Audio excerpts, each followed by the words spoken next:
ہمارے ذمہ، وہ معاملات بھی ہم نے جو ہے وہ پورے کرنے ہیں دین کے مطابق، اللہ رسول کے حکم کے مطابق، وہ بھی ہمارے کل کے لیے ہمارا سامان ہے۔ یہ نہیں کہ نمازیں پڑھتے رہیں اور باقی معاملات میں ہم دو نمبریاں کرتے رہیں، تو ایسے نہیں کام چلے گا۔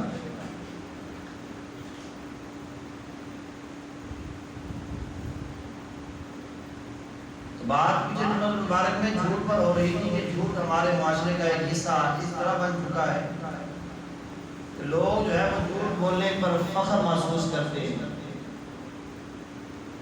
اور جھوٹ پر ہنسا جاتا ہے، مذاق بنایا جاتا ہے جھوٹ کا فضیل، اور اس پر خوش ہوتے ہیں لوگ جھوٹ بول کر، لوگوں کو دھوکہ دے کر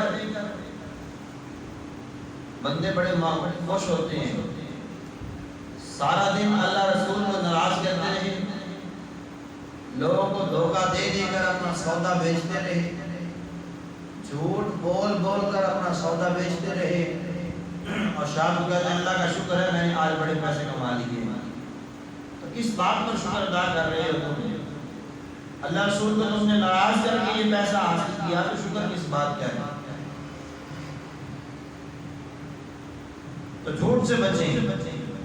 اگر آپ دکاندار ہیں تو دکان پر بیٹھ کر جھوٹ نہ بولیں، اگر آپ کسی عہدے پر فائز ہیں تو اس عہدے پر بیٹھ کر اپنی ذمہ داری کو نبھانے میں جھوٹ نہ بولیں، اپنی ذمہ داری کو اچھی طرح نبھائیں۔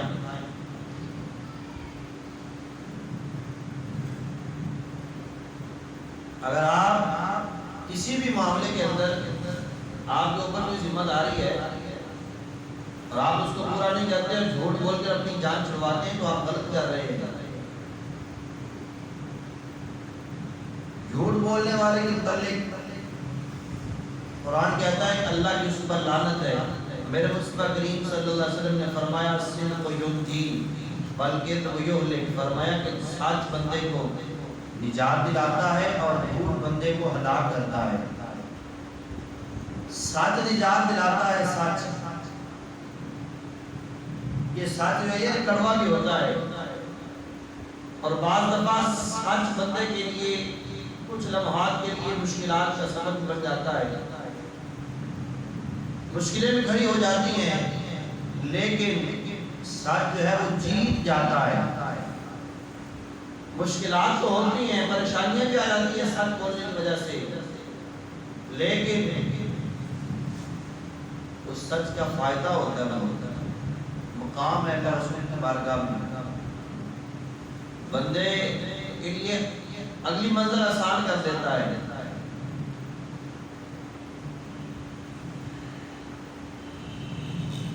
حضرت اسماء بنت ابی بکر رضی اللہ تعالی عنہ سیدنا صدیق اکبر کی صاحبزادی ہیں۔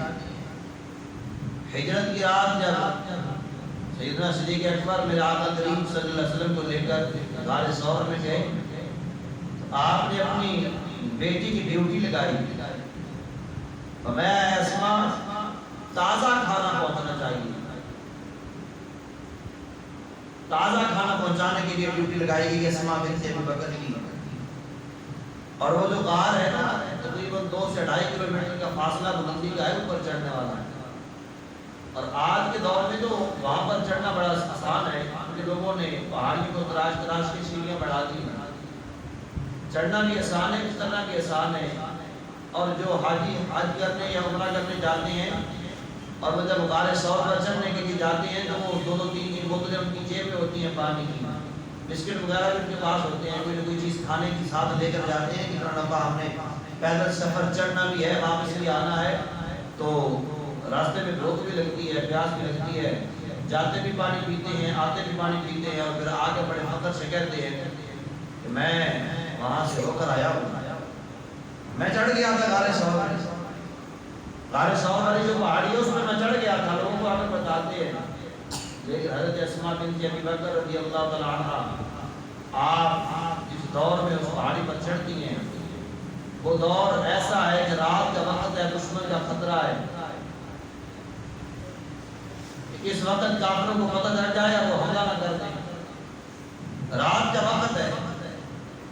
اور پھر جو ہے جانا بھی ہے آنا بھی ہے، اور پھر جانے والا رات کے وقت پہاڑیوں کے اندر سفر کرنا آسان نہیں ہے، پھر پہاڑی پر چڑھنا، اور اس دور میں جب جو ہے وہ راستہ بھی نہیں بنا ہوا، اس دور کے اندر آپ کی ڈیوٹی لگی کہ تم نے تازہ کھانا پہنچانا ہے۔ سیدنا ابوبکر صدیق رضی اللہ تعالیٰ عنہ کی صاحبزادی ہے، تو آپ فرماتی ہیں کہ میں اپنی ڈیوٹی نبھا رہی تھی،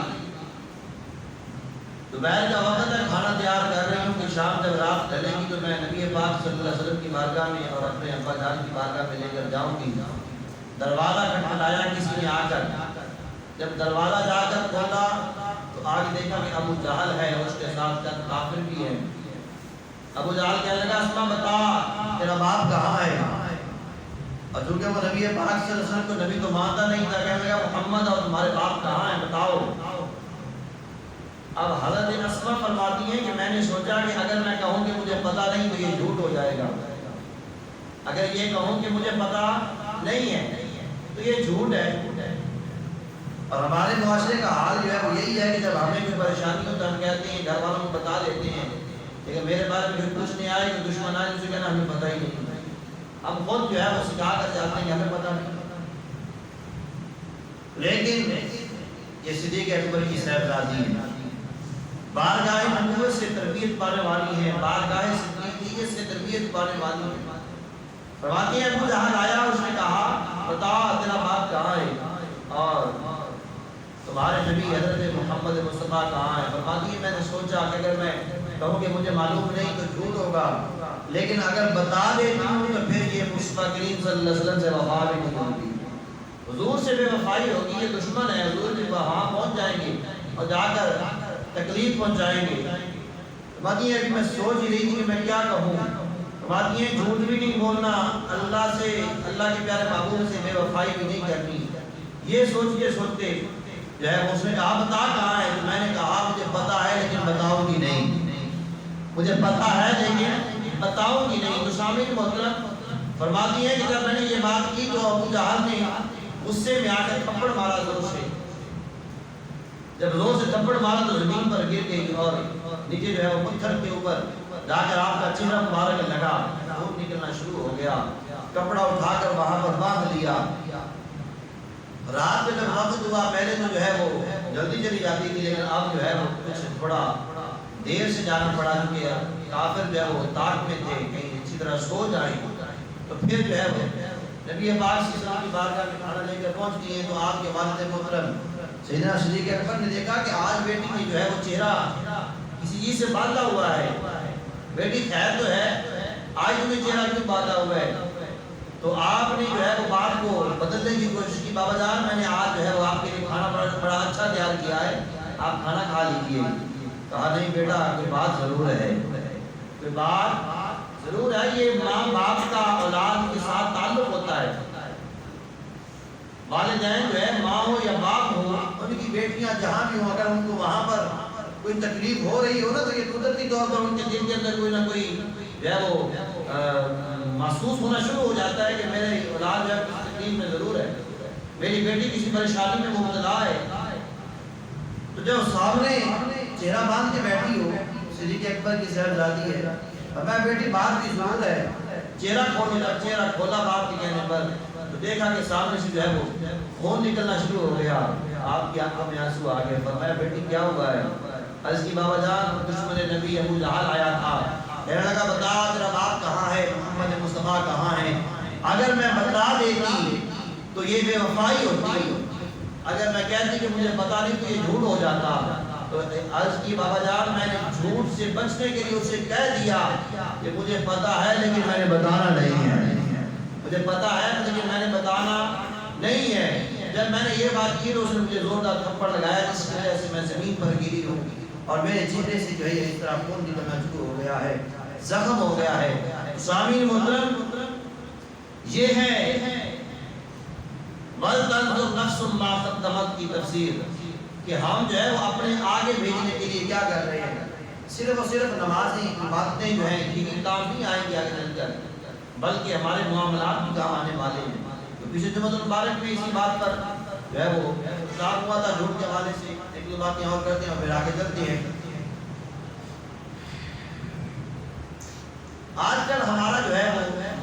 جس طرح میں بات کر رہا ہوں کہ جھوٹ کو معمولی سے سمجھا جاتا ہے اور پھر باقاعدہ طور پر لکھ کر جھوٹ بولا جاتا ہے، لکھ کر جھوٹ بولتے ہیں لوگ۔ یہ آپ نے دیکھا نہیں شادی کی کارڈ کے اوپر لکھ دیتے ہیں 12 بجے سے لے کر 3 بجے تک جو ہے وہ ولیمے کا ٹائم ہوگا، 12 بجے سے 1 بجے تک والا۔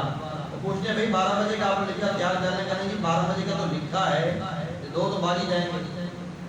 یہ بات حقیقت نہیں ہے، ہوتا بھی ایسے ہے، 12 بجے کا لکھتے ہیں 3 بجے جا کر لوگوں کو بھاڑ دیا جاتا ہے۔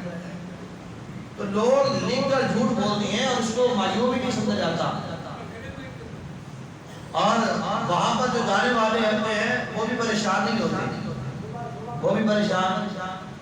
1 بجے کوئی گیا ہے تو وہ بھی 3 بجے تک بیٹھا ہے، اگر کوئی 12 بجے پہنچ گیا 3 بجے تک وہ بھی بیٹھا ہے، کوئی احتجاج نہیں کرتا، کوئی نہیں کہتا بھائی تم نے یہ کیا کیا ہمارے ساتھ۔ لیکن اگر مسجد میں آ جائیں تو مسجد کے اندر جمعے والے دن اگر صرف 5 منٹ سوئی اوپر چلی جائے تو لوگوں کی نظریں جو ہے ادھر سے ہٹ کر گھڑی پہ لگ جاتی ہیں کہ 5 منٹ اوپر ہو گئے ہیں، اور یہ بات حقیقت ہے۔ تو میں عرض یہ کر رہا ہوں کہ لوگ جو ہے وہ جھوٹ کو معمولی سمجھتے ہیں، جبکہ ہمارے دین کے اندر یہ بہت بڑی جناب والا غلطی ہے۔ نبی پاک صلی اللہ علیہ وسلم نے فرمایا کہ جو بندہ جھوٹ بولتا ہے 1 مرتبہ جھوٹ بولتا ہے تو اللہ کی رحمت کے فرشتے اس سے 40 میل دور چلے جاتے ہیں۔ 1 مرتبہ جھوٹ بولنے کا یہ جناب والا عذاب سمجھ لے، عذاب یہ ہے کہ اللہ کی جو رحمت کے فرشتے ہیں وہ 40 میل دور چلے جاتے ہیں۔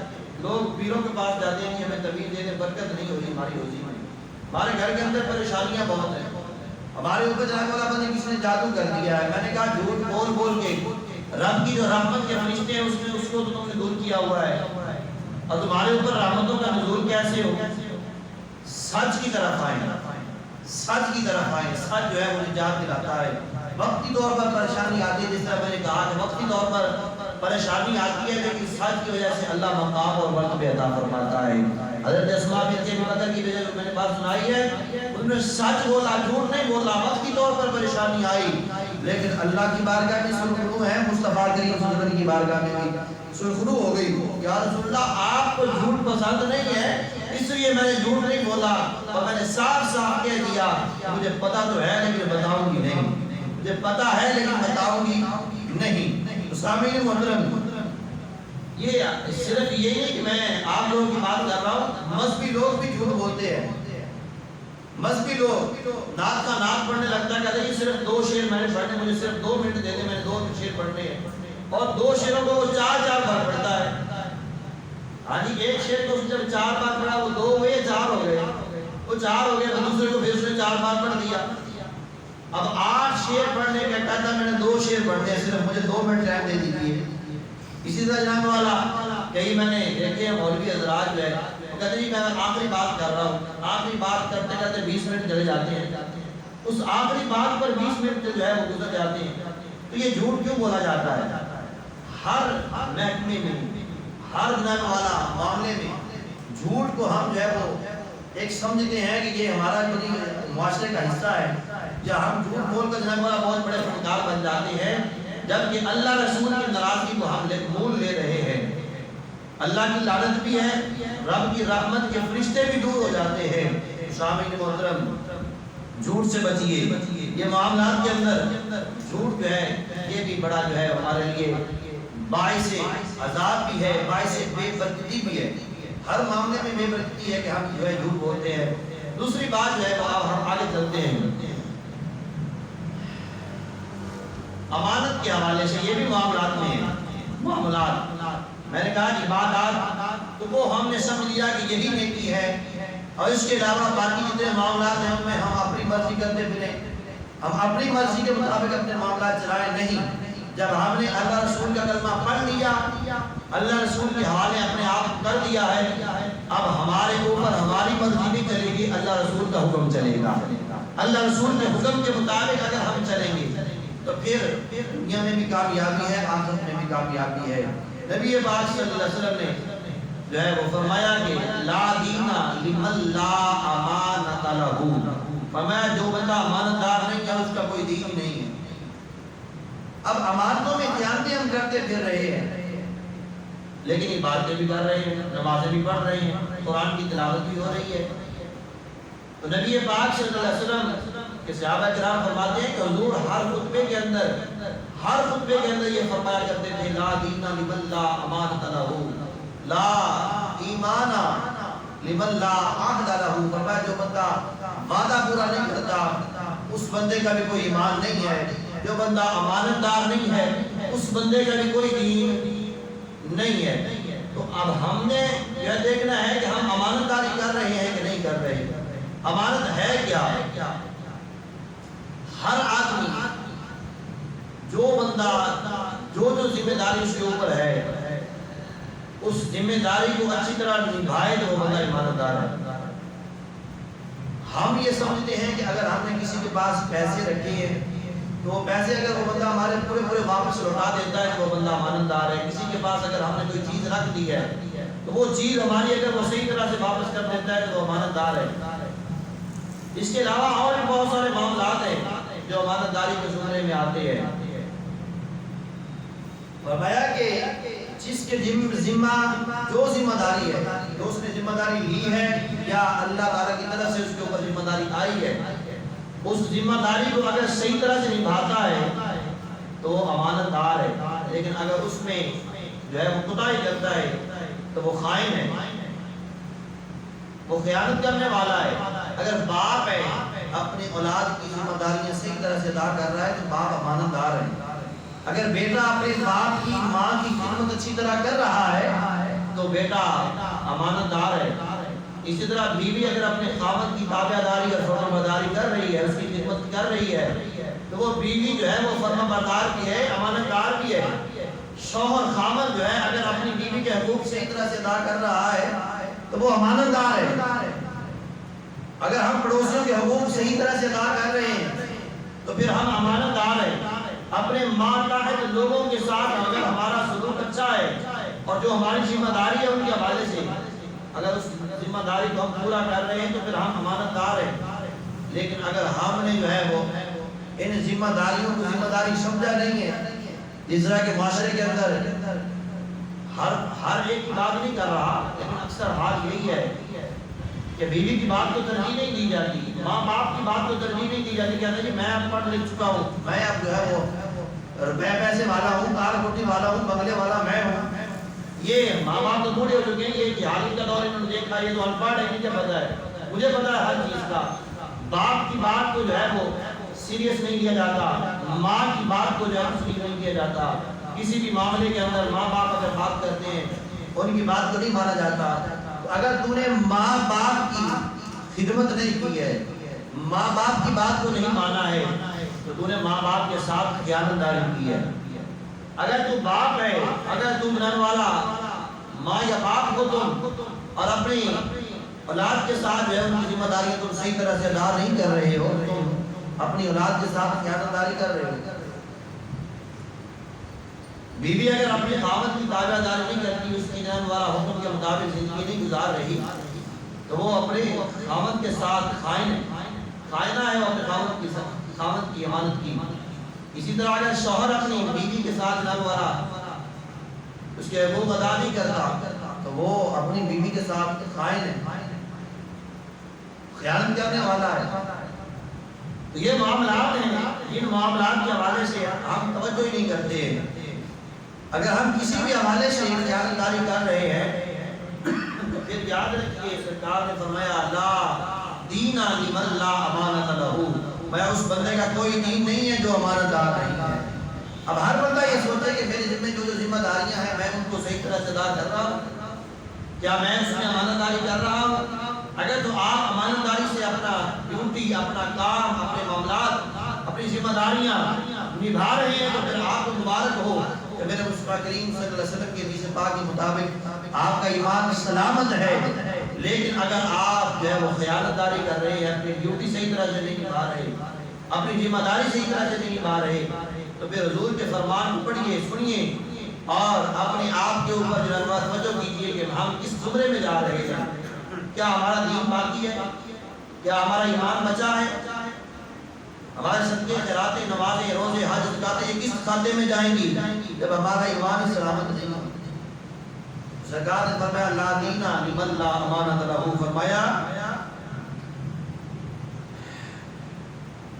فرمایا کہ اس بندے کا دین نہیں ہے جو بندہ امانت میں امانت داری نہیں کرتا، خیانت داری کرتا ہے۔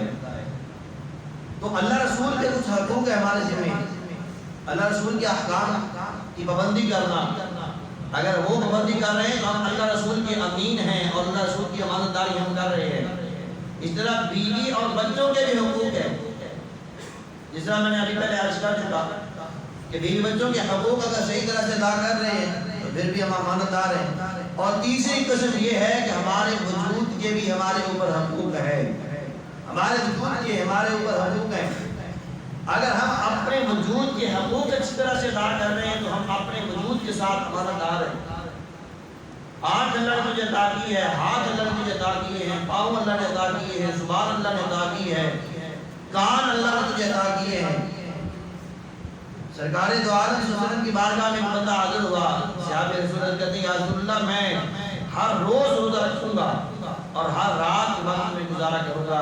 اے مصطفیٰ نے فرمایا میں تمہیں اللہ سے زیادہ جانتا ہوں، میں اللہ سے تم سے زیادہ محبت کرتا ہوں، میں روزہ بھی رکھتا ہوں، راتوں کی عبادت بھی کرتا ہوں، اپنے باقی ذمہ داریاں بھی نبھا رہا ہوں، اپنی بیویوں کے پاس بھی جاتا ہوں، میں رات کو سوتا بھی ہوں۔ فرمایا تم جو ہے وہ مجھ سے زیادہ اللہ سے محبت کرنے والے نہیں ہو۔ تو فرمایا کہ جب عبادت کے اندر ہم جو ہے وہ اپنے وجود کے حق ادا کرنے والے ہیں، پھر دیگر معاملات کے اندر ہم اپنے وجود کے حق کیوں نہیں ادا کرتے؟ فرمایا یہ آنکھ جو اللہ نے عطا کی ہے، اس آنکھ سے بیت اللہ کی زیارت کر، اللہ تجھے عبادت کا ثواب عطا فرمائے گا۔ اس آنکھ سے قرآن کی تلاوت کر، تجھے عبادت کا ثواب ملے گا۔ اس آنکھ سے علماء کی زیارت کر، تجھے عبادت کا ثواب ملے گا۔ میں اگر یہ معاملہ تجھے کہیں نہ ملے تو گھر میں جا کر اپنے ماں باپ کی زیارت کر، اللہ تجھے عبادت کا ثواب عطا فرمائے گا۔ تو یہ آنکھ کا حق ہے، اس آنکھ کو غلط استعمال نہ کر، اس آنکھ کو غلط طرف نہ اٹھا، غلط سائڈ پر تیری آنکھ اور نظر نہیں جانی چاہیے۔ کانوں کا بھی حق ہے، کانوں سے اچھی کلمات سن، اچھی گفتگو سن، اور جناب والا کسی کی غیبت اور چغلیاں نہ سن۔ اسی طرح زبان جو ہے اس کے حقوق ہے، زبان کے ساتھ قرآن کی تلاوت کی جائے، سچ بولا جائے، اچھی بات کی جائے، اچھی گفتگو کی جائے جناب والا، اور زبان کے ساتھ جھوٹ نہ بولا جائے، غیبت نہ کی جائے، چغلی نہ کی جائے، کسی کو جناب والا تنگ نہ کیا جائے۔ سرکار دو عالم صلی اللہ علیہ وسلم کا فرمان ہے المسلم من لسانہ و یدہ، فرمایا کہ مسلمان وہ ہے کہ جس کی زبان اور ہاتھ سے دوسرے مسلمان محفوظ رہے۔ میرا مسلمان وہ ہے جس کی ہاتھ سے اور زبان سے دوسرے مسلمان محفوظ رہے۔ ہم ہاتھ تو کسی پر نہیں چلاتے، لیکن زبان کا تیر ہم ایسے چلاتے ہیں کہ اپنے کسی مسلمان بھائی کے حوالے سے لوگوں کے دلوں کے اندر نفرت ہم ڈال رہے ہیں، اور خام خواہ پروپیگنڈا کیا جا رہا ہے، خام خواہ پروپیگنڈا کرتے ہیں۔ چھوٹی سی بات ہوتی ہے، سرکار نے فرمایا کہ اگر مجلس کی جو ہے وہ گفتگو ہے وہ بھی تمہارے پاس امانت ہے۔ اگر کسی مجلس میں تم بیٹھے ہو، وہاں پر گفتگو ہو رہی ہے اور اس بات کی پابندی لگائی گئی کہ یہ بات یہیں پر رہے، کسی اور کے پاس نہ جائے، تو ہم کیا کرتے ہیں؟ ہمیں کسی کی کوئی بات پتہ کر جائے، اس طرح بھی ہو، اس کو مروڑ کر اپنی طرف سے کچھ مسالہ مرچ لگا کر بڑھا چڑھا کر لوگوں کو پیش کرتے ہیں اور لوگوں کے دلوں کے اندر نفرت ڈال دیتے ہیں۔ قرآن فرمایا نہیں، اگر کسی کا راز ہمارے پاس ہے، اس راز کی حفاظت کرنا یہ بھی امانت داری ہے۔ اگر کسی کا راز آپ کے پاس ہے، اس راز کو تم نے فاش کر دیا، جو تمہارے اوپر جو ہے تم اس کے امین تھے اور تم نے اس جو ہے راز کو فاش کر کے امانت میں خیانت کی ہے، تم نے اس امانت میں خیانت کی ہے، اس راز کو فاش کر کے۔ شامعین محترم، ہم یہ سمجھ بیٹھے کہ صرف اور صرف کسی کے پیسے کی یا مال کی حفاظت کرنا امانت ہے، نہیں، بہت ساری امانتیں ہمارے ذمہ ہیں، جتنے بھی حقوق ہمارے ذمہ ہیں کہ ہم ان سب کے امین ہیں، امانت دار ہیں۔ اگر ہم ان کو ادا کرتے ہیں تو ہم امانت دار ہیں اور ہم نبی پاک صلی اللہ علیہ وسلم کے فرمان کے مطابق ایمان والے بھی ہیں۔ لیکن اگر خدا نہ خواستہ اگر ہم سے کوتاہی ہو رہی ہے، غفلت ہو رہی ہے، تو پھر جناب والا خودکشی جو ہے وہ میں نے عرض کیا کہ جسم کے حقوق جو ہے وہ ہمارے ذمہ، تو خودکشی حرام کیوں کہا علماء نے؟ خودکشی جو حرام کہا گیا کہ خودکشی حرام ہے، کیوں ہے؟ اس لیے کہ اس جسم کے اور اس جان کے ہم مالک ہی نہیں ہیں۔ یہ جسم اور جان ہے، اس کا مالک اللہ اور اس کے رسول ہے۔ اگر اس جان کو تو نے خود جو ہے وہ ہلاکت میں ڈالا اور خود اپنے آپ کو مارا، فرمایا یہ حرام موت مرے گا۔ لیکن اگر اسی جسم اور جان کو اللہ رسول کے نام پہ تو نے قربان کیا، تو فرمایا تجھے شہادت کا مرتبہ عطا کیا جائے گا، پھر تجھے شہادت کا مرتبہ دیا جائے گا۔ تو سامعین محترم، ہر ایک چاہیے کہ وہ اپنے اپنے حقوق جو اپنے اپنی ذمہ داری نبھائے۔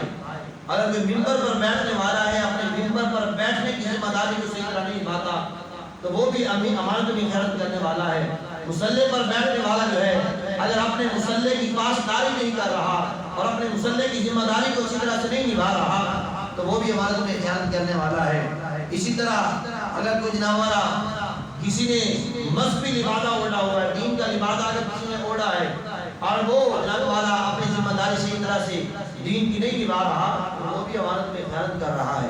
اگر کوئی جناب والا اپنے آپ کو پیر بنا کر بیٹھا ہے، اس کے پلے کچھ بھی نہیں ہے، اور جناب والا ذمہ داری اس کے اوپر جو آ رہی ہے پیر بننے کی وجہ سے، پیر کا مطلب یہ نہیں ہوتا کہ جناب والا ہم جو ہے لوگوں سے صرف نذرانے بٹورنے ہیں، نہیں، پیر کا مطلب یہ ہوتا ہے کہ لوگوں کو راہ راست پہ لانا ہے، لوگوں کو ہدایت کا راستہ دکھانا ہے۔ اگر کوئی برا کام کرتا ہے تو اسے سختی سے منع کر کے اسے نیکی کے راستے پہ لا کے کھڑا کرنا، یہ پیر کا مطلب ہے، یہ مرشد کا مطلب ہے۔ اگر کوئی جناب والا کسی نے پیری کا لبادہ اوڑھا ہے اور وہ اپنی ذمہ داری کو نہیں نبھا رہا، تو وہ بھی امانت میں خیانت کر رہا ہے۔ سامعین محترم، ٹائم پورا ہو چکا، جو کچھ میں نے گفتگو کی، دعا ہے اللہ تعالیٰ ہم سب کو عمل کی توفیق نصیب فرمائے، اور جو جو امانتیں ہمارے ذمہ ہیں ان امانتوں کو صحیح طرح سے ہم سب کو ادا کرنے کی توفیق اور سعادت نصیب فرمائے، آمین۔ وما علیہ البلاغ المبین۔ جن حضرات نے سنتیں ادا کرنی ہے سنتیں ادا فرمائے۔